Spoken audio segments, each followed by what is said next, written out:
It's Monday morning, and I'm hoarse. Why do you ask? Why not? I was at the ballpark 2 of the 3 days this weekend as the Phillies won 2 of 3 against the Nationals. They're now 3-3, and they're playing exciting baseball. We're going to talk about that. Is there a new closer for the Phillies already? And we have Dan Baker, the PA announcer of the Phillies, on the podcast this week. Episode 3 of the Phillies Nation Podcast.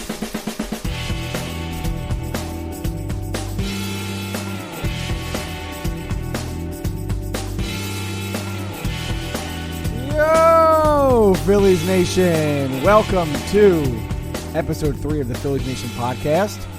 I'm Tim Malcolm, the editorial director of PhilliesNation.com.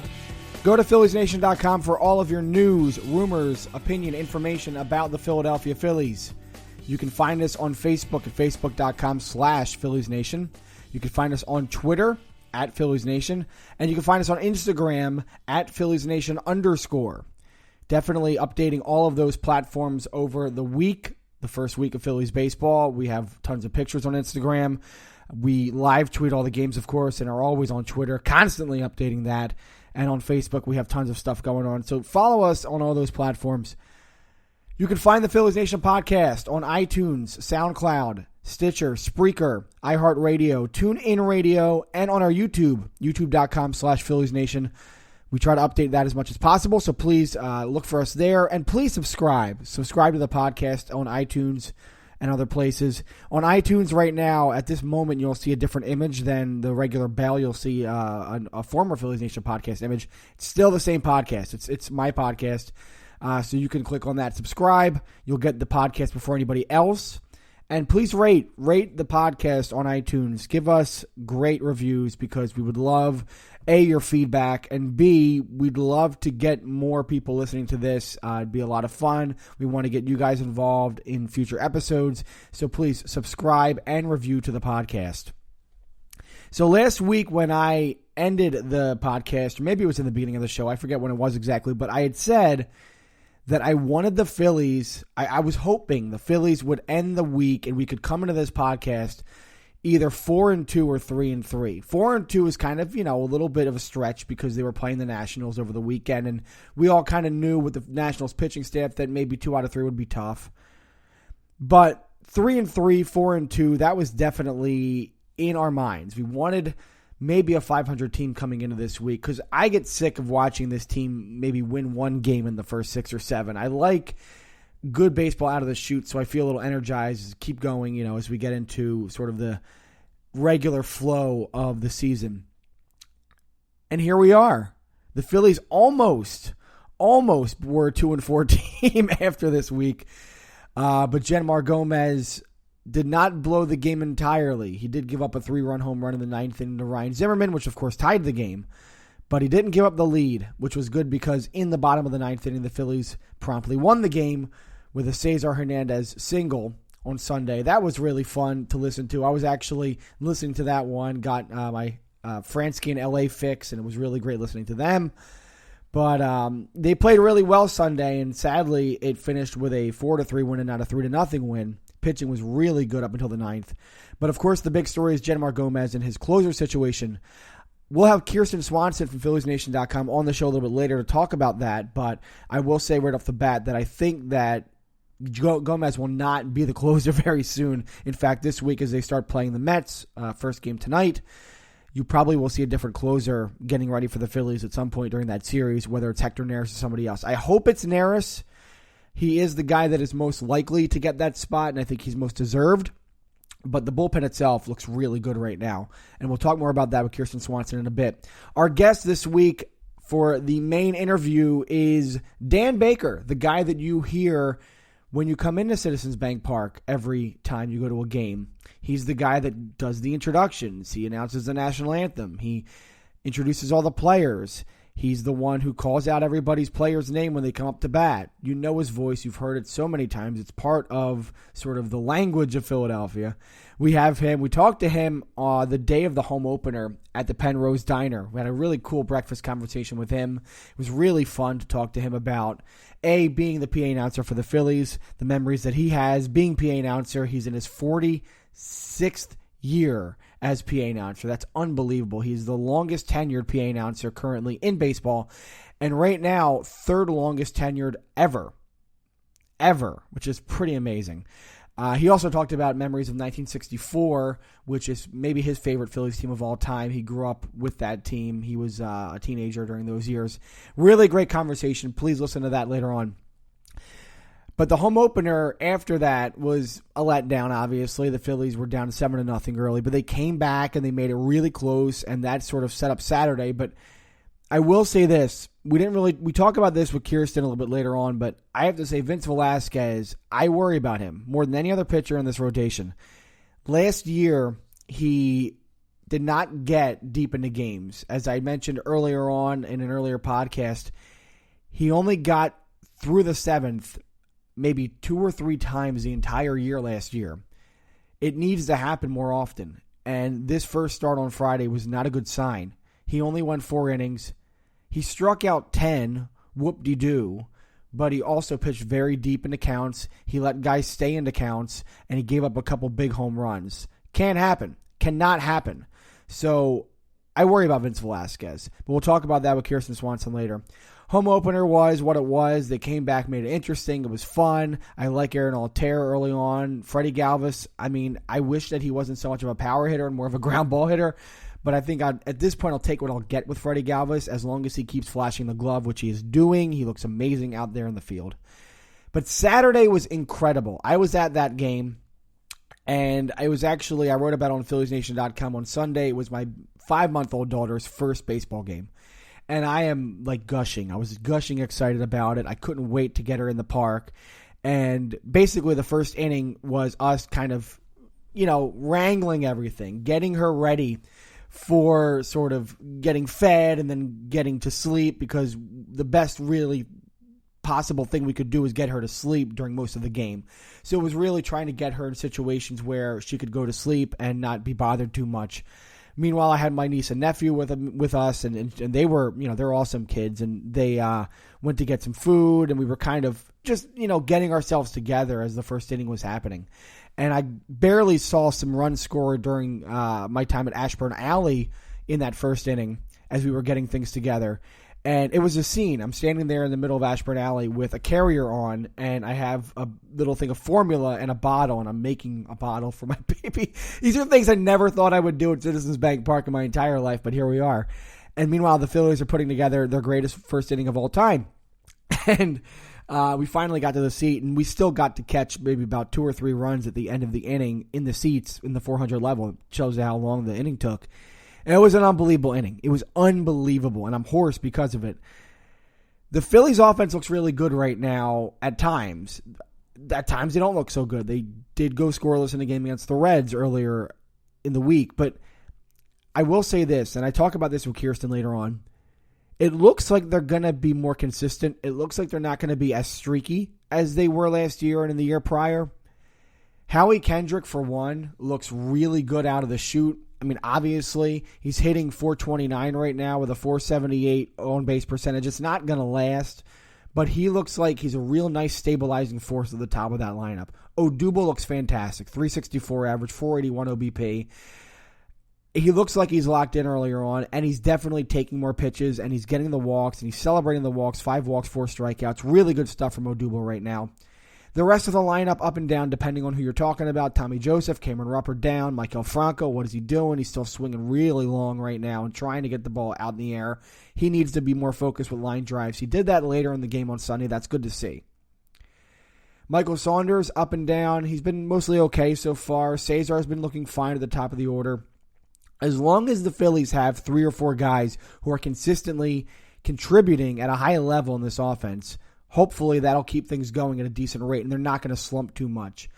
But I don't think we're going to get too many really poor offensive games this season. I think we'll get some definitely 1-2 run efforts, but I think for the most part, this team is going to have its moments where they're going to look a lot better than we thought they would have looked earlier in the season. Some of that's Matt Stairs, but some of that is definitely what Matt Klentak did in the offseason, picking up Kendrick, picking up Saunders. This team is a little bit more stable than it was in the past, and you see that already.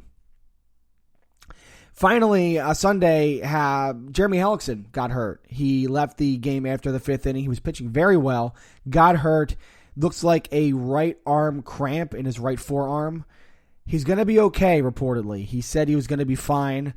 He's not supposed to miss his next start, which is scheduled to be Saturday afternoon in Washington. So that's good.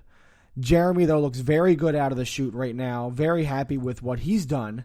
Right now, he's got a 0.90 ERA in just the 10 innings. He's had 2 5-inning starts. But he struck out 3, walked 2. Obviously, those numbers are low. But he's getting a lot of ground outs. He's getting a lot of fly outs, easy fly outs. Very tough at-bats that batters are having against him. He looks good. Aaron Nola looks pretty good. Jared Eichhoff looks great. He goes tonight against the Mets, 7:05 game time at Citizens Bank Park.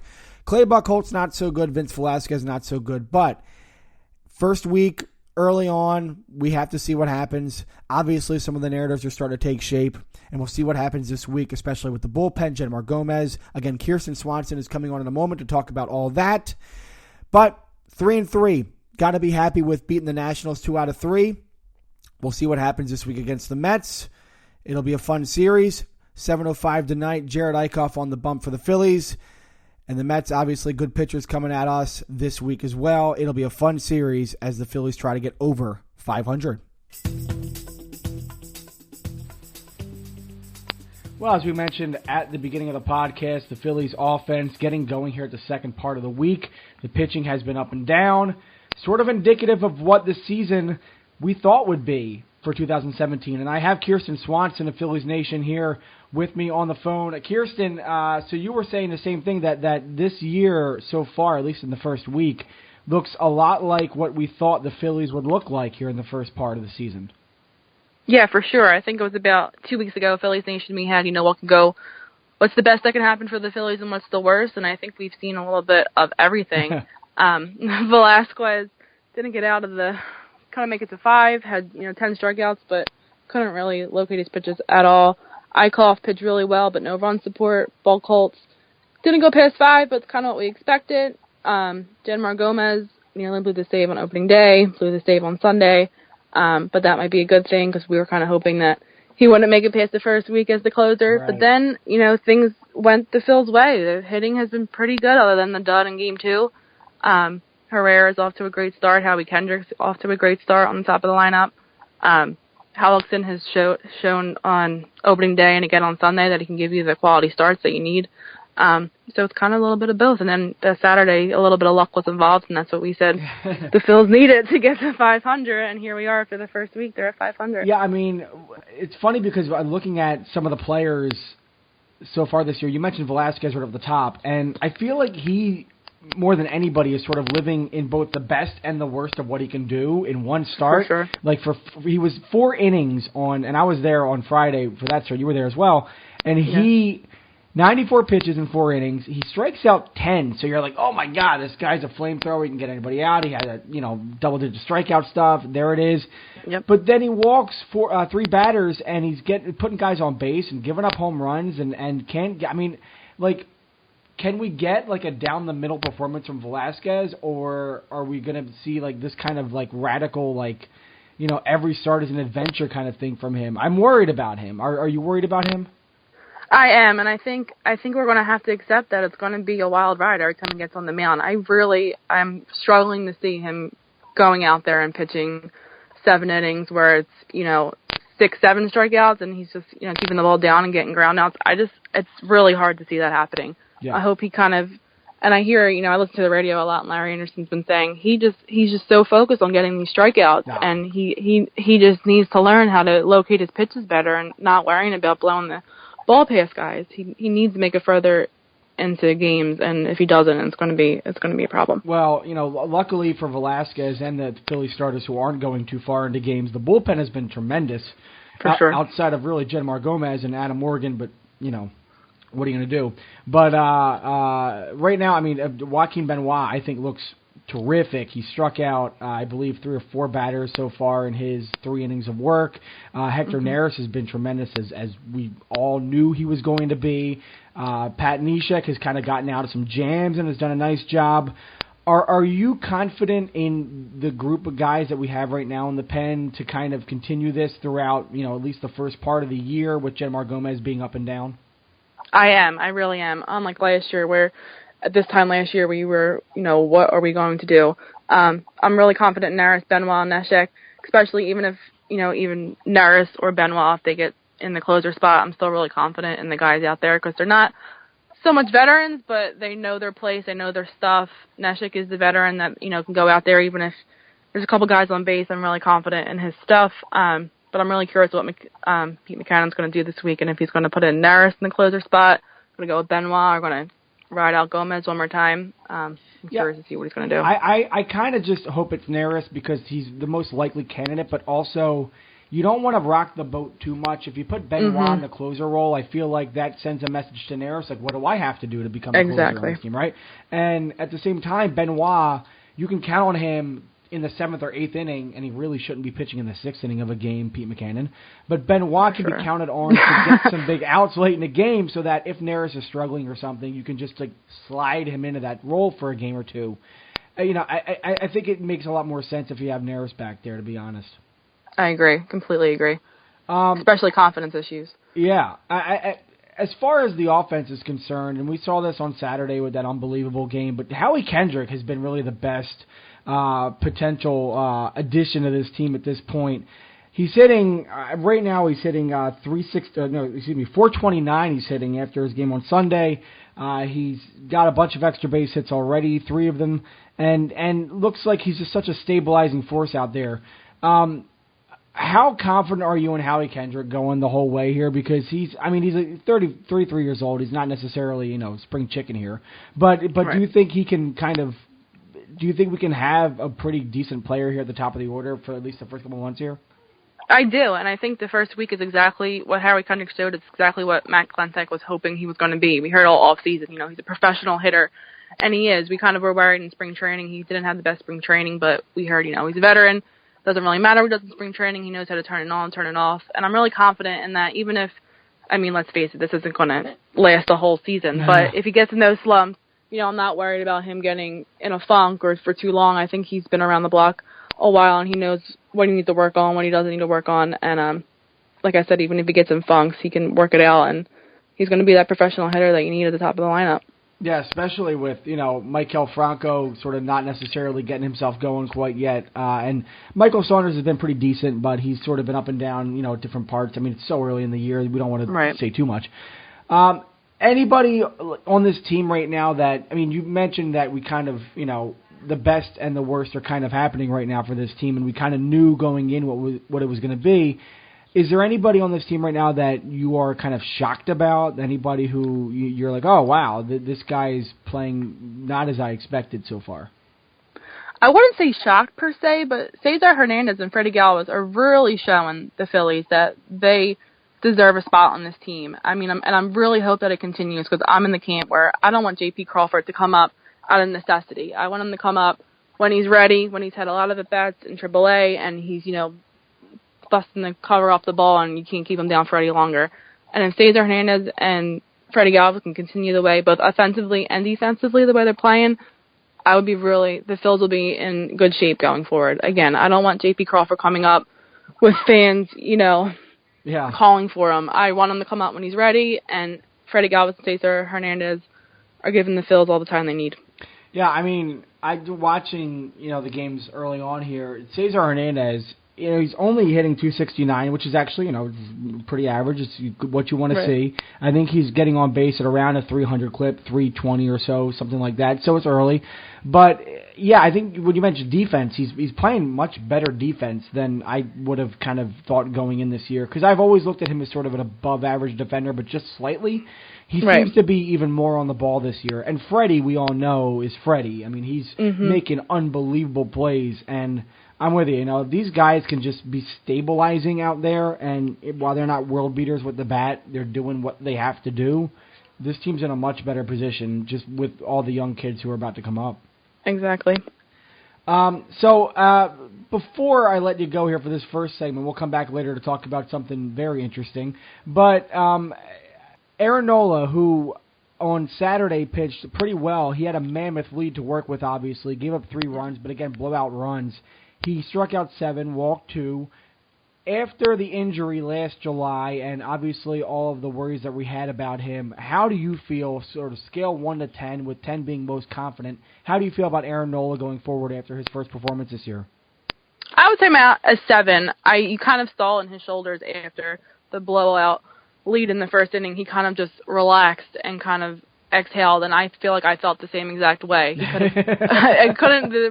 The history that was made on Saturday couldn't have happened for a better pitcher at the perfect time. I think it's exactly what he needed. He was able to work on his stuff and not be too scared about locating every single pitch, and I think he got his confidence back, and he assured his confidence in me as well, because like I said, I'm at a 7.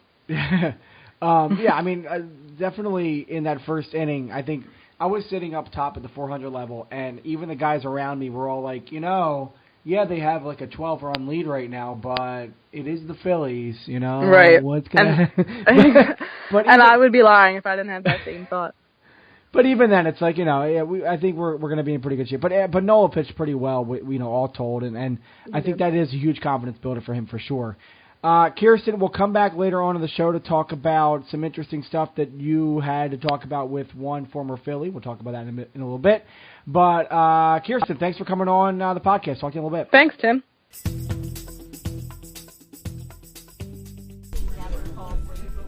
We're now here with Dan Baker, the public address announcer of the Phillies at Citizens Bank Park. You can hear him there every time you go to the ballpark. Dan, welcome to the podcast. Thank you very much, Tim, and best of luck to you and Phillies Nation. Oh, thank you so much. So, home opener. This is what you said, your 46th home opener? Yes, this is my 46th. The first one, Tim, was 1972. That was my first year as the Phillies PA announcer, and that was the year that Kite Man made his debut. I think the first of 3 Kite Men that Bill Giles brought in. Of course, Bill, promotional genius, and Kite Man didn't make it very far that first year in 72. But eventually he made it all the way to home plate, flying in with his kite from the upper deck in center field. But you were the thing that lasted from that opening day. You outlived Kite Man in so many ways. Well, how privileged I am to do this. I mean, growing up a Phillies fan. By the way, Steve Carlton came in 1972, and that was the year that Lefty went 27-10. And had I think a 197 earned run average. Well, the team won 56 games that year or something. I mean, were you dismayed at all as you were in the stadium those days? Did you think, oh, why am I doing this? Or Well, not at all. I just felt so privileged to do it. And don't forget, growing up a Phillies fan, we went through a few lean years, so it wasn't all that unusual for the Phillies to have a losing season. Right. So, just to set the scene here, we're at the Penrose Diner. It's the morning of the home opener here, Friday morning. They're playing the Nationals at 3 o'clock. It's it's been a busy diner this morning. There's been a lot of Phillies employees coming in here, some fans coming in here. So it's a busy scene, and Dan walks in, and he gets kind of people coming over to him and saying hi and that kind of thing. People know his face a little bit. They know your voice. So what is it like kind of when you're around the town and you're doing events and you're just doing your thing, when people come up to you and say, I've heard your voice has been with me for the past 40-some years. What does that mean to you? Well, it's an honor. I cherish it. Growing up I love the city. I root for all of the Philadelphia teams, the Phillies, the Eagles, the Flyers, the Sixers. When I was growing up, our NBA team was the Philadelphia Warriors, and they were the NBA champions in '56. I was born in '46, and I first started following Phillies. We lived in a row house in Southwest Philadelphia. In fact, we lived in an apartment in a row house. We were one of 4 families. And my parents wanted, the best for my brother and sisters and me. So they moved to a nice home in New Jersey with the big backyard and the garage. And we lived on a cul-de-sac in Mount Ephraim, New Jersey. And that's where I started playing Little League Baseball and really became a Phillies fan. My first Phillies game, Tim, was in 1954. Went with my father to a couple of games. My uncles took me in September of 54 for my 8th birthday. I saw the Phillies and the New York Giants with Willie Mays. Of course, that was a great year for the Giants. That's when they won the World Series and beat the Indians in 4 straight. But I remember Robin Roberts was my hero growing up. The Dodgers had Duke Snider and Jackie Robinson and Don Newcomb and Roy Campanella, and the Cardinals had Stan Musial, and the Cubs had Ernie Banks, but we had Robin Roberts, the top starting pitcher in the National League. As you know, Robin won 20 or more games for 6 straight years from 1950 through 1955. Of course, the Whiz Kids won the pennant in 1950 and lost to the Yankees in 4 straight, 4 close games.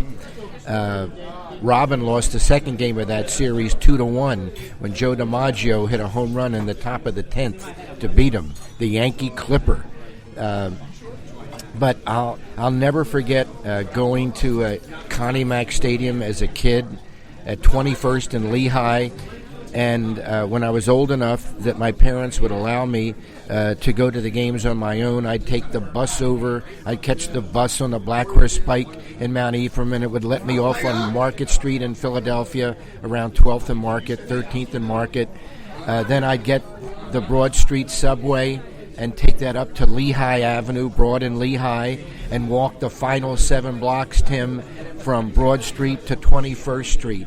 And if you went up in the evening, and as you approached the ballpark, and you could see off in the distance the huge lights of the stadium, it looked like heaven to me. So what is it about baseball at such a young age that drew you in and that made you want to take that long trip to Connie Mack Stadium as a kid? I don't really know what started it. I just know that I enjoyed it. Listening to the games on the radio back in the 50s with Bysom and Gene Kelly at first, and then, of course, later in the 60s, Bill Campbell and Richie Ashburn joined the broadcast team. But it was just magical. And walking into that ballpark at 21st and Lehigh, it used to be Scheib Park, and seeing that huge expanse of green grass, it was so bright green, and all the sights and sounds and the aromas, the cigar smoke, and the hot dogs and the sausage sandwiches and the peanuts. Sometimes I would walk the distance, which is quite a distance, from City Hall up to Lehigh Avenue, because at that time the subway cost $0.25, and I could save $0.25 and buy a bag of peanuts on the way in. And I'll tell you, as the years progressed, I became such a Phillies fan as a kid. Of course, I knew every name, I knew every number, every position by heart. And then, in 64, I must have paid my way into half the home games. Probably, I guess it was still a 154-game schedule in those days. So if they played 70, I probably saw 30 games that year. Did you know that team going in was going to be a special team? No, I hope for the best. In 62 and 63, they were getting better, and with pitchers like Art Mahaffey, who struck out 17 Cubs in 1961, and Don Demeter, who was later traded for Jim Bunning. Johnny Callison, who came over in 1960. Johnny was a really game-winning home run in the All-Star game that year in '64 off of Dick Raditz. Yeah. Wearing a New York Mets batting helmet. But number 6, right fielder Johnny Callison. that summer, going to games. The team was finally doing something really well for the first time in 14 years. How excited were you, and did you really think, this is the year they're going to get there in the World Series again? Well, the way that, again, before the season started, Tim, I hoped for the best, but, you don't know. Richie Allen, as he was then called, was just a rookie. Of course, he was the Rookie of the Year in '64 and had a great, great year. But you didn't know if it was all going to come together. And remember, we were coming off of the team that in 1961 was like 47 and 107. I mean, it was not a very good team. But, as a kid growing up in Philadelphia and being a huge Phillies fan, every year, like in the early and mid-'50s, the Brooklyn Dodgers were really good. And then later the Milwaukee Braves with Eddie Matthews and Hank Aaron were really good. And I couldn't wait for the time, like, when is it going to be our turn? When are the Phillies going to be really good? And that's the feeling, Tim, that you began to get in '64 when the Phillies played well early and they started to increase their lead. And, I loved watching Wes Covington, number 43. He could hit the ball a long way. He was on those Braves National League pennant winners and World Series winner in like 57, 58. I think the Braves won it in 57, may have lost to the Yankees in 58, something like that. But this team was special. I mean, Gene Mauch, who was not my favorite Phillies manager because I was a huge... Robin Roberts is my hero. Probably second only to my dad. Was he my hero growing up. He was a great player. He was a great gentleman, who I later had the privilege to introduce here, at Wall of Fame events and other ceremonies, throwing out the first ball. And after I got to meet him, Tim, it was such an honor, and he was just... the best possible role model, always well-dressed, always well-spoken, unfailingly polite. But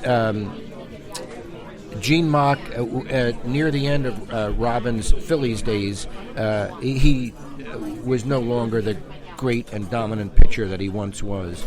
And I think Mauch made a comment one time that when they asked him if Robin was a Phillies institution or a Philadelphia institution or a pitching icon, and he said something, well, he throws more like Betsy Ross or something, it really, I wasn't, blue, yeah. I didn't think that was a gracious thing to say. And maybe, sometimes it's awkward when aging superstars are no longer at their best, and it's now time for them to move on. But I think, like the way the Phillies handled it with Ryan Howard last year, very gracious to honor someone. Very dignified, especially at the end of the season when they gave him that final send-off. I mean, that was very nice. Yeah. Number 6, first baseman Ryan Howard. See, I don't even have to ask you to do that, and you go right ahead and doing it. But back to '64, and of course we just lost Dallas Green, and we just lost Ruben Amaro Sr., who was a Gold Glove shortstop for the Phillies in '64. The Phillies had 2 great defensive shortstops in '64, Bobby Wine and Ruben Amaro Sr. And of course there was Richie Allen over at third base, Tony Taylor and Cookie Rojas at second base, a multitude of first basemen. Does anybody here need a grapefruit? Yes, thank you. A multitude of first basemen, including John Hernstein, Danny Cater, Roy Sievers, Ruben Amaro Sr., when Bobby Wine was playing short, Costin Shockley, later Frank Thomas, Vic Power. If Frank Thomas doesn't get hurt, doesn't break his thumb sliding back into second, the Phillies win. Okay. Thomas had a great August. I think 7 home runs and 24 RBIs. But Jim Bunning and Chris Short were terrific. Art Mahaffey. Did you think they were used too much at the end? In retrospect, at the time, my sense was that Mauch was doing everything he could to win. Ray Culp's arm was hurt; they couldn't use him, and I think he lost faith in Art Mahaffey. I've talked with Jim Bunning about that later, and but. Let me ask you about that, because you mentioned Robin Roberts and how amazing it was to meet him and have that experience. Who had a good 64 with the Baltimore Orioles, by the way. That's right. And then Jim Bunning, and you were able to talk to him, in the future about those. I mean, how do you feel every time you get to either talk with one of those old heroes that you had, or one of the players that you used to watch, or introduce that person? I mean, what is that feeling like for you? Because you clearly have that great memory. I'm like a little kid again, yeah. And it brings back all those great memories. And to me, they're still heroes, even though they didn't win. I mean, it was one of those things. They certainly. Well, Jim Bunning's a Hall of Famer.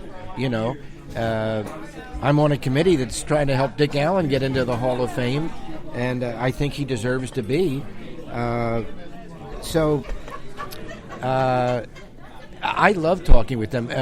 I'm doing a radio show with Greg Luzinski. I do a radio show every Monday with the Bull called The Bull Session on WBCB 1490 and WTEL 610 AM.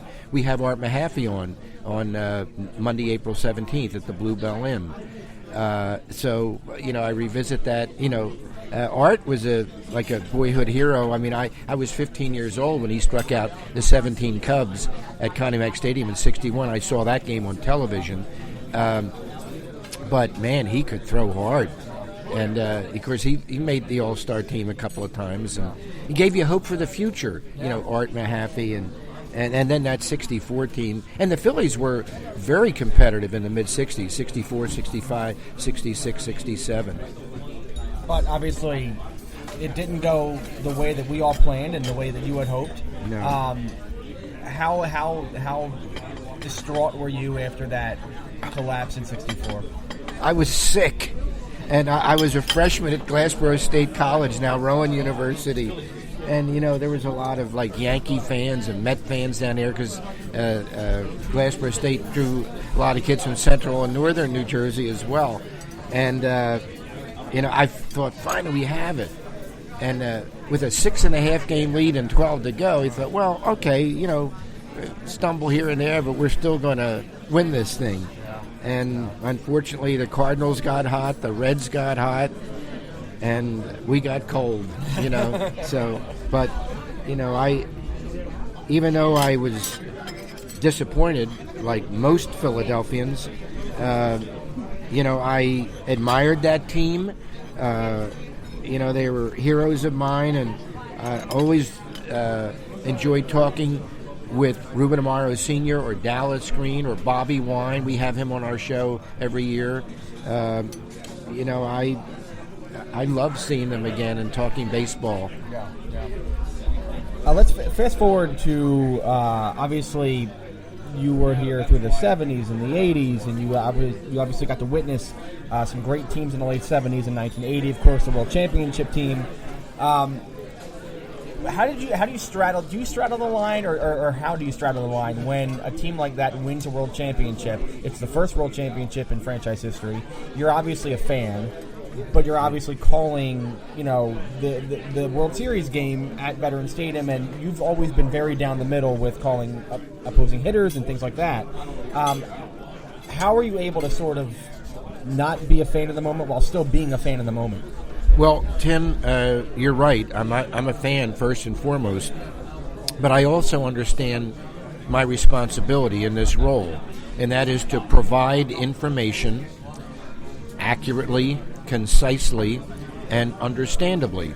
If I start shouting or screaming or distorting my voice in a way that the fans can't understand, I'm doing them a disservice, and I'm not doing my job well.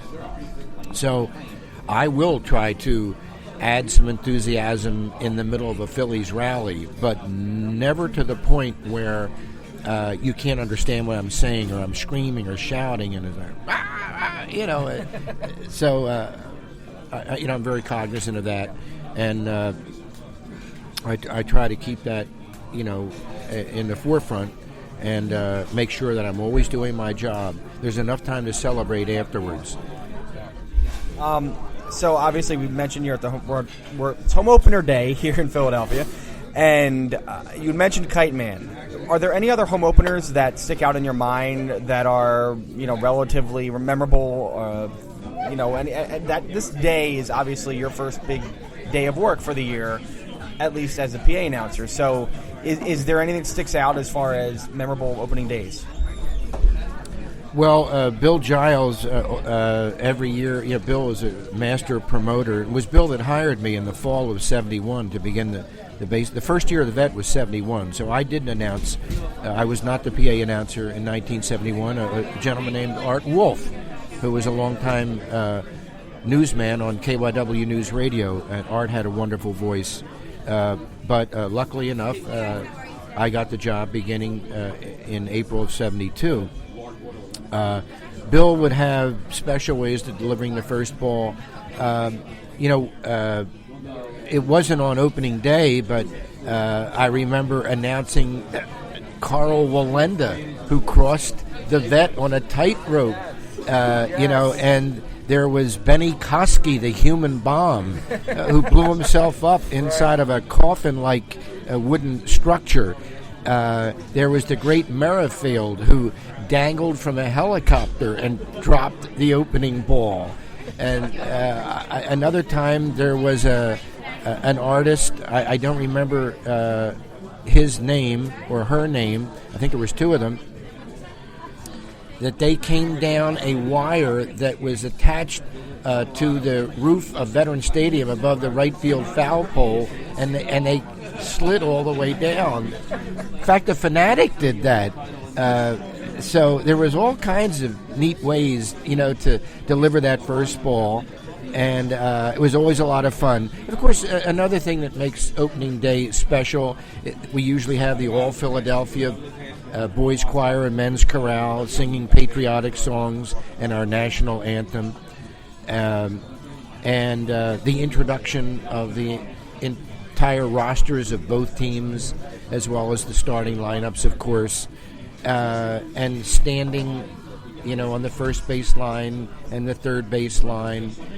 It's just very, very special opening day. And I hope to have a few more of them, Tim. Well, I think if we have our say, that will probably happen. I wanted to ask, are there names of players that people, when they come up to you and say, Dan Baker, can you say this person's name? Or what name do you get often from people on the street or in events or things like that? Well, a lot of times people like me to say their name. They'll tell, or could I do the message, the greeting on their voicemail. But sometimes they'll tell me that they have a favorite, and I'll do it. Like a lot of people's favorite in recent years, number 26, second baseman Chase Utley. So I'm happy to oblige if somebody wants me to say a name. And when people ask me, do I have favorites? I try not to choose favorites. I try to say all of the names with equal enthusiasm. But some names lend themselves to a more melodic interpretation, usually the polysyllabic words. Now batting for the Phillies, number 12, second baseman Mickey Morandini. See, you can do a lot with that. Yeah. I think my favorite, and by the way, you give me tingles when you do that, because it makes me think of being a kid at the vet again, But my favorite, I think, is Bobby Abreu, the way that you do it, because it's a very sort of a round finish to that name. Somebody just asked me the other day, somebody interviewed me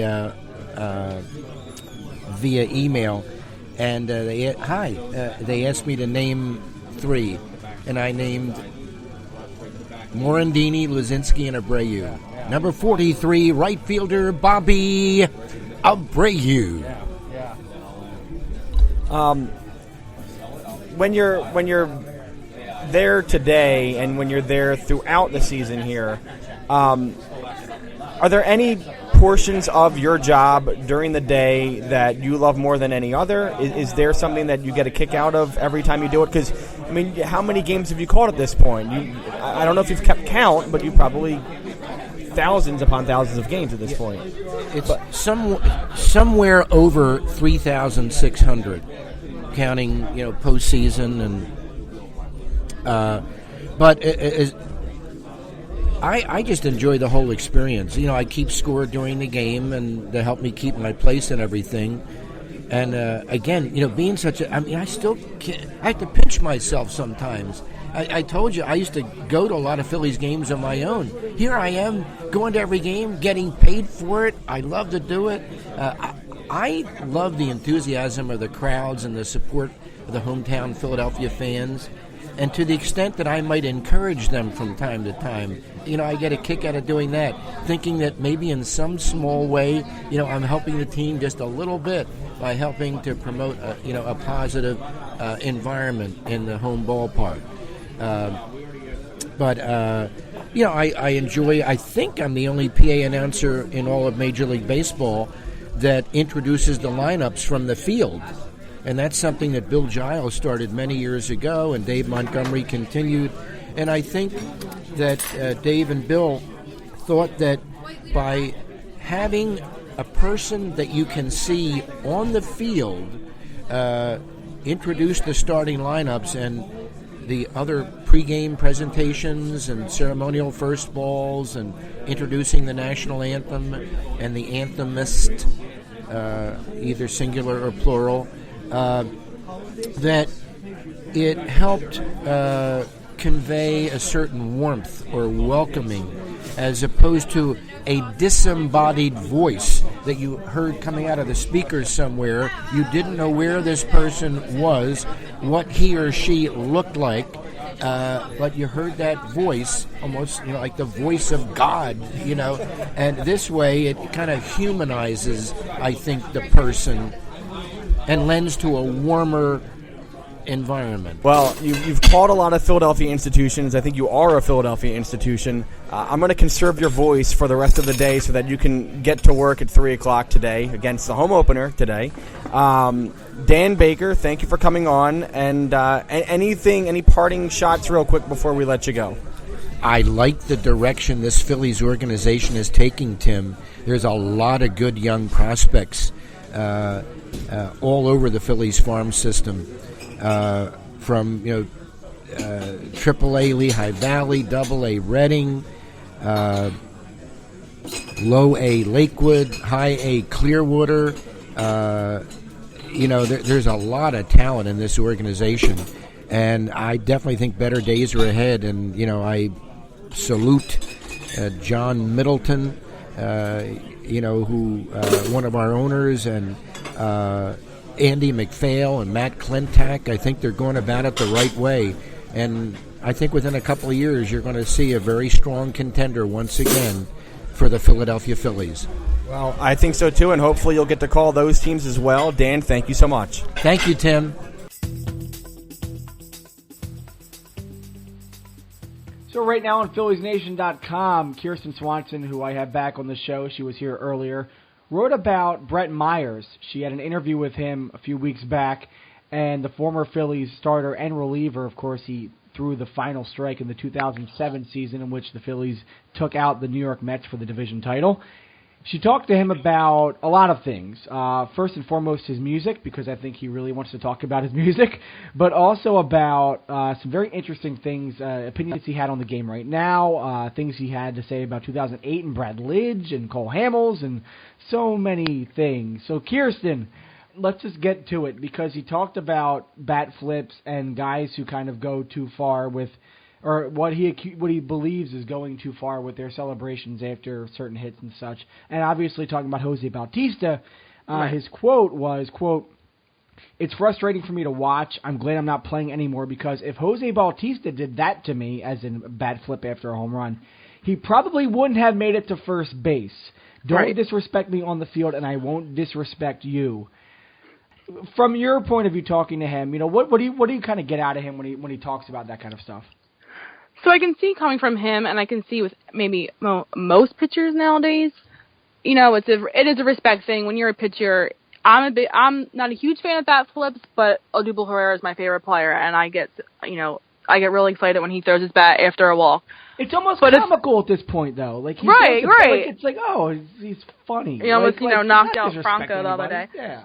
But I can see as a pitcher, especially if it's bottom of the ninth and you lit up a walk-off homer, you're going to get annoyed, and I can see that, especially coming from Brett Myers. But to say that it's disrespectful, like you said, it's what they know, it's how they play the game. That's true. Yes. It's fun. As a young fan, it's fun. You want to see that. You want to see your players having fun in the game that you play, and you want to have fun. So I can see where he's coming from. So I'm trying not to, I'm sorry to, but I get it too. Like these guys, they grow up in whatever situation they're growing up in, and they're taught something, that's different from what maybe a guy in Dominican Republic is being taught about baseball or what he's experiencing about baseball. So surely, when that clash happens, whatever level it's at, whether it's in the minors or the majors or something, there could be that, well, this is what I believe. Why is that guy doing something that is against what I believe when I've been taught forever? So it's definitely a fine line that you have to walk, but I mean, I just wish I wish there was more nuance with that kind of stuff. For sure. That's it. For sure. But he talked a lot about Cole Hamels, mentoring Cole Hamels, and he talked. How did it come up when he was talking about the 2009 World Series and Cole Hamels? We all remember that Hamels, after his Game 3 performance, which wasn't that great, mentioned that he said that he couldn't wait for the season to be over, or whatever it was. He obviously was tired, and he didn't prepare as much as I think he wanted to in 2009. And he was kind of talking about how he wishes that he did better and all that stuff. But how did that come up? How did Brett Myers start talking about Cole Hamels in 2009? I am not even really sure. The whole conversation kind of bounced around, and somehow Cole Hamels' name got thrown in there, and then that kind of came out of nowhere, and he just started saying how it was kind of twofold. One, he was talking about Cole Hamels and how he had a really good relationship with him, and then on the other hand, throughout our conversations, he kept saying how he was getting a bad rap in the media, and because of his off-the-field issues, and some media members knew him. His off-the-field issues are very serious. Right, exactly. That's not anything to just throw in there with the Cole Hamels thing. Exactly. He was accused of beating his wife on a street in Boston, so for sure. Then the whole he mentioned Sam Carchidi thing. Yeah. So that was kind of the tone throughout the conversation. So that was where the Hamels stuff came in, where on his end he's really close friends with Hamels, and that kind of got blown out of proportion, and it got blown out of proportion because of his persona, or however you want to say it, in the media. When the media asked Brett about what Cole said, he kind of made a joke and said, oh, he quit. And then he went home with Hamels that night, and they rode back into the ballpark together the next day, and Brett Myers was kind of joking with Cole, saying, I bet this is going to get blown out of proportion because it's me. Everything with me gets blown out of proportion. And Hamels, joked and said, no way, no way. And on their way in, they got a call from the Phillies media guy saying, this is what's up. It's kind of a big story now, and they kind of just laughed about it. But it's just, why does he bring it up now? It's 8 years later. Nobody's talking about that story in 2009 anymore. Right. Cole Hamels is doing well in Texas. There's nothing to talk about with it. It's just, does he think that we still kind of stew about stories that were printed 8 years ago about this team? I'm not really sure where. Like I said, I don't know where it came from. It was kind of just a mix of both. Cole Hamels was somehow brought up in the conversation about something else, and then he kept going on about the media, and then there was kind of the story just kind of blended together, and that's how it came out. Gotcha. The other one was Brad Lidge, which I thought was kind of funny too, because he talked about how, and this is interesting, and I actually don't remember this that well. Maybe this wasn't reported, maybe this was reported, but Brett Myers said about Brad Lidge that he was sort of frustrated that he wanted to be the closer in 2008 when the Phillies traded for Brad Lidge, and he was not prepared properly to be a starter that year. And of course, he had a tough start to 2008. He got hurt. He came back. He was in the minors for a little bit to rehab, and then he was amazing at the end of 2008. How did that come up, the whole Brad Lidge thing?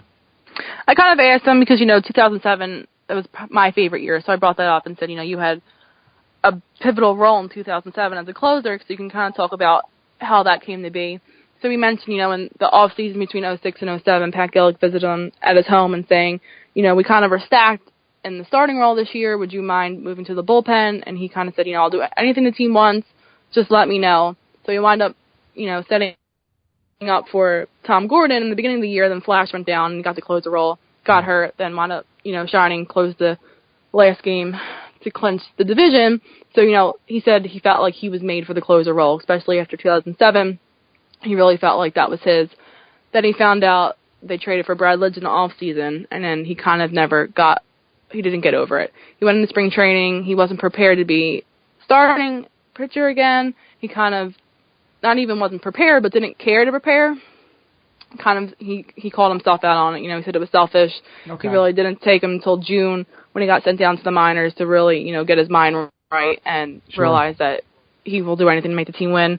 And that's when his success came.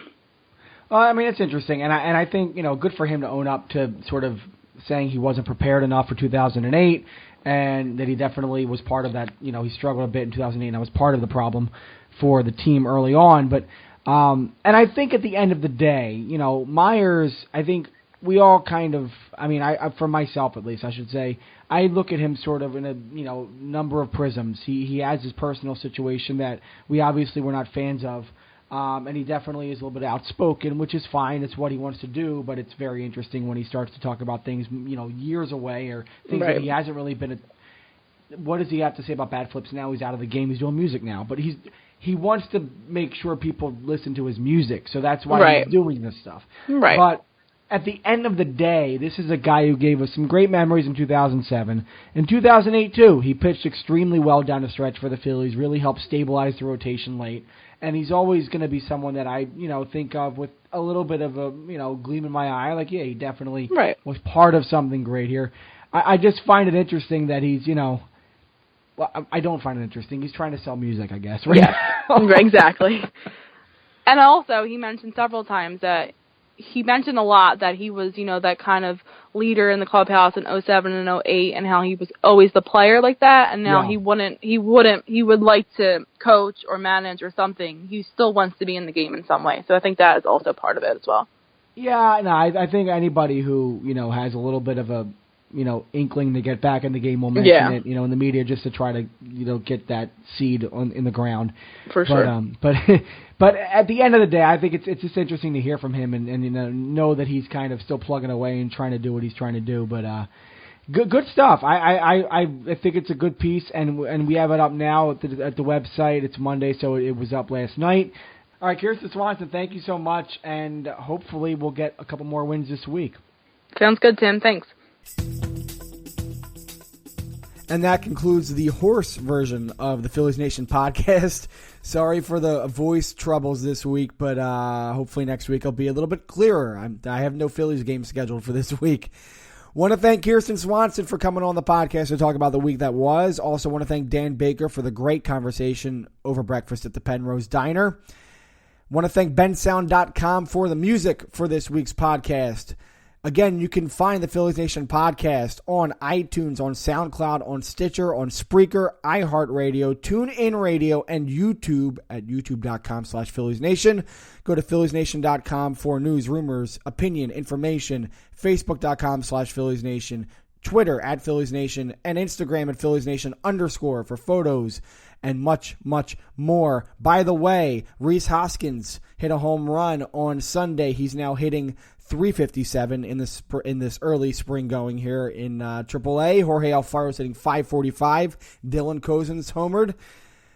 Cornelius Randolph has 3 home runs. He's hitting .176 though. And Mickey Moniak is at .412 with 3 doubles, 3 steals, and 6 runs batted in.